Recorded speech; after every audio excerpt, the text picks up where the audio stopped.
So now I'm going to address how to use the tool. The idea behind the tool is to complete this form with everything that you see. In addition, you to determine whether you should do a manual diff. We're not going to ask you to do a manual diff, but should you do a manual diff, or could you accept the auto diff? We're also asking you if the white blood cell count confirms the count, if the observation, that is, does it look like it confirms the count, the numerical count, and the same thing for platelets. Finally, does it need a pathologist review? And that's going to be rare, right? That's going to be a rare finding. So again, we give you 4 views of the case, 4 microscopic views, the edge. By the way, I suggest you immediately go to the edge and look at the case before you actually look at the data. If you look at the data, things like the MCV and things like the white count, numerical count I'm talking about, will bias what you see. So get your impressions first. On the edge, we're looking for platelet clumps. We're looking for really large, unusual cells. We're looking just for things that would ruin the specimen also. We can get an idea of what the white count is from the edge, and you'll develop this. I can't give you a numerical way, but you will develop this as you develop experience. You'll start to correlate it.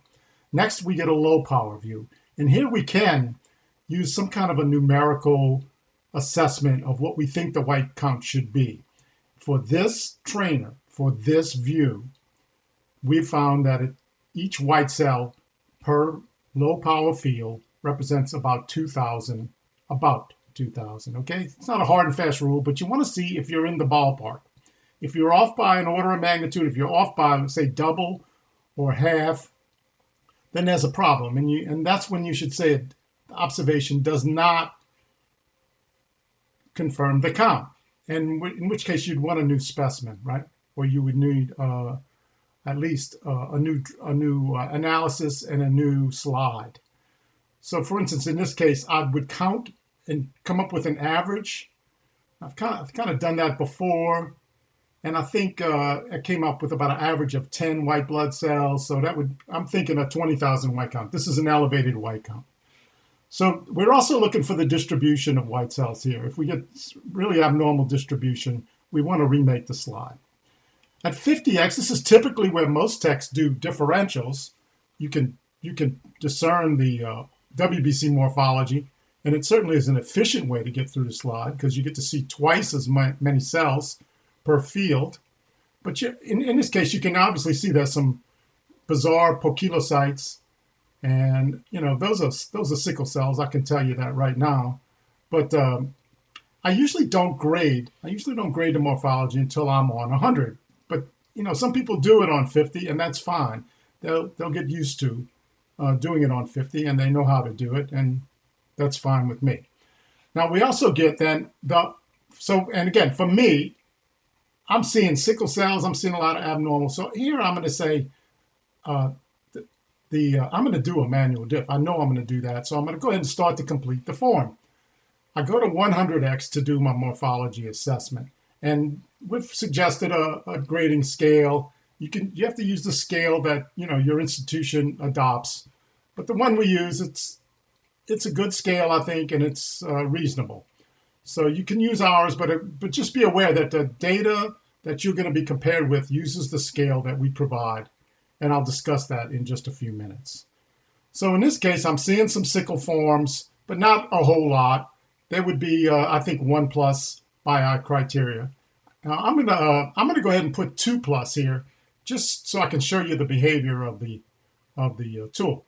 Now, notice I have 2 grids down here. Now these are calibration grids. Everybody's monitor displays these images differently depending on the resolution of your monitors. And so what this does, it shows you what 6.5 microns diameter looks like and what 8.0 microns diameter. And since it's displayed all together with the cells, you can use it as a comparison.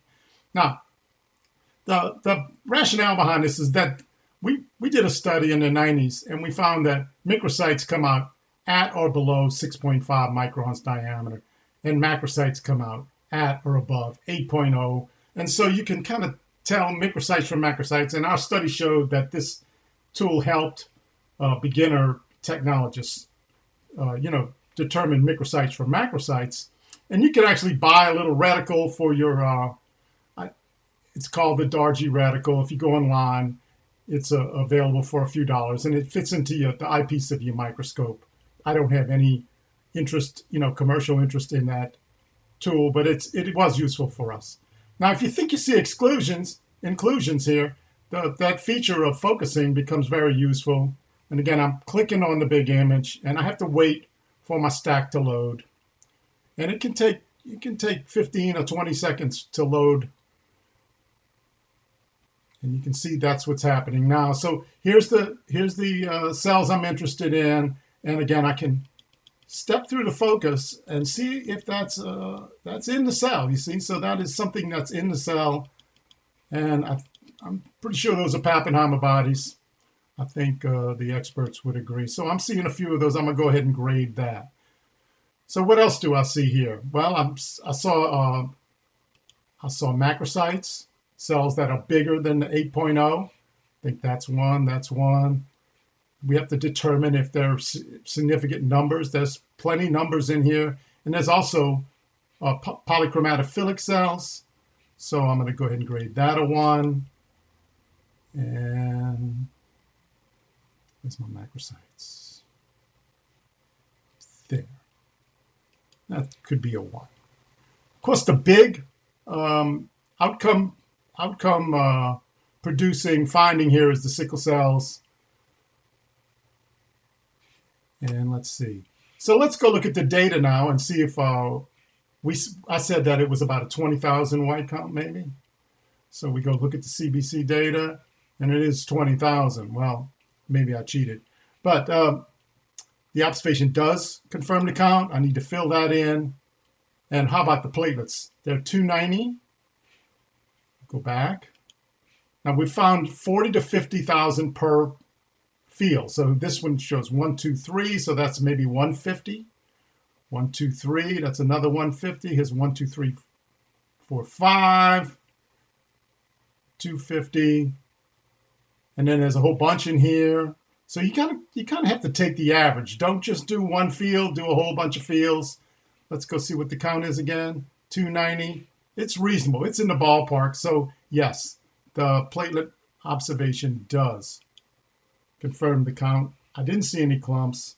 I don't need a pathologist review. If I look at this history, I see he's a young African-American male. He's in the hematology clinic. That alone tells you a lot. He's probably got a hematologic abnormality even before you look at the slide. And it's obvious he's got some kind of sickle cell anemia. He is anemic. He's not grossly anemic, but he is anemic.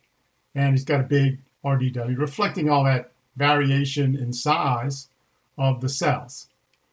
So once I think I'm finished, then I go ahead and hit the submit key, and I get a report. And I'm going to be showing you that right now.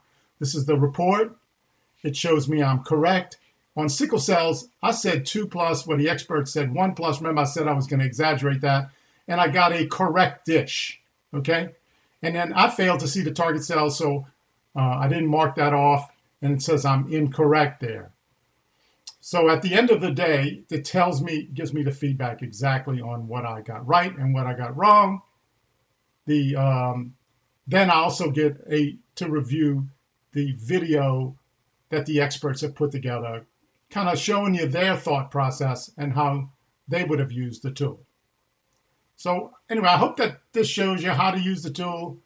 And next I'm going to be talking about the grading grid, and we'll be getting into that just in a moment. So now I'd like to speak to the grading criteria. The criteria that my lab used and that we teach at LSU is a table that looks like this. And you can see it's adapted from a video. And in this video, these two instructors were asked to testify in a legal case about the validity of red cell morphology, and they found that there was no standardization. So they set out to develop a standardization methodology. And so it's been used in my lab for 20 years now, and other labs I know have used it also. But it's based on, they did what they call a two-tier grading scale. They identified by interviewing clinicians and pathologists criteria or findings that they said were highly significant. And this is the list right here: polychromasia all the way through to teardrop cells. And you'll notice, now I'm expressing in percent here, but they say that even up to 1% of any of these findings should be given a 1+. It's graded quite more aggressively than the list in the low significant findings, which are down here. Things like microcytes all the way through to stomatocytes. To get a 1+ here, you have to find 5 to 25% of the cells. That is, you look at 100 red blood cells, how many are affected? And if you see 5 to 25, it would be 1+. If you saw 25 to 50% of them, you give it a 2+. And finally, over 50, you'd give it a 3+. Whereas with the highly significant findings, you only need to find up to 1%. That is, a single finding of a sickle cell, you'd give a 1+. You really don't see them like that, but it wouldn't take many, one per field, and you give it a 1+. If you see 1 to 2.5%, you give it a 2+, and greater than 2.5, which is not a lot. That is, if you see 3 per field, you'd be giving it a 3+. So you see, you grade the highly significant findings much more aggressively than the low significant findings. Now, the authors of this video have generously posted it on YouTube. So if you go and search YouTube for clinical laboratory education, you're going to find this video and you'll get the full explanation. But they use an interesting terminology that our students seem to like, and it's here. Instead of calling them highly significant, low significant, they call them splitters and lumpers. Actually, the word splitters comes from Darwin. Darwin described species as either splitters or lumpers, and meaning that if you find even 1 or 2 here, it splits them out, and you really are aggressive about reporting them. Whereas the lumpers, you need to find a whole bunch of them, lump them together before you can give them a grade. So you'll see us refer to this constantly in the videos, and I think you'll quickly get a feel for this methodology.